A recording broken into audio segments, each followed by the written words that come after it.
ভৰাই থৈছোঁ তামোল পাণ আৰু এইফালে মই পিঠাগুড়ি খুন্দি আছোঁ। কালি কাৰেণ্টটো নাছিলে যিহেতু, আৰু য'ত মই খুন্দিবলৈ যাওঁ মানুহজনীও নাছিলে, ফুৰিবলৈ গৈছিলে। 6 কেজিমান মই চাউল ভিজাই ৰাখিছিলোঁ আৰু গোটেইখিনি মই মিক্সিত মাৰিব লগা হ'ল। 6 কেজি যে কেনেকৈ গৰমে মাৰিব লগা হৈছে 6 কেজি।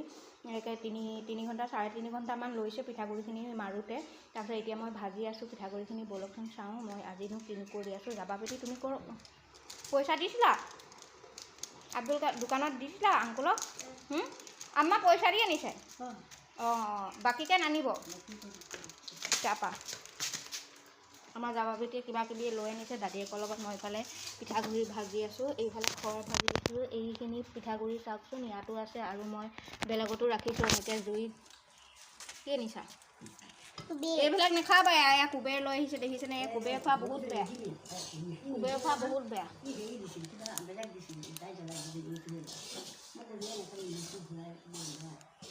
কুবেৰ খালে কি হ'ব জানানে? পেট বিষাব। কি হ'ব? পেট বিষাব। মই সেইটো কাৰণে মানা কৰোঁ যি টি খাবলৈ। পেকেট খাবলৈ মানাই কৰি আছোঁ, তাই কথাই নুশুনে।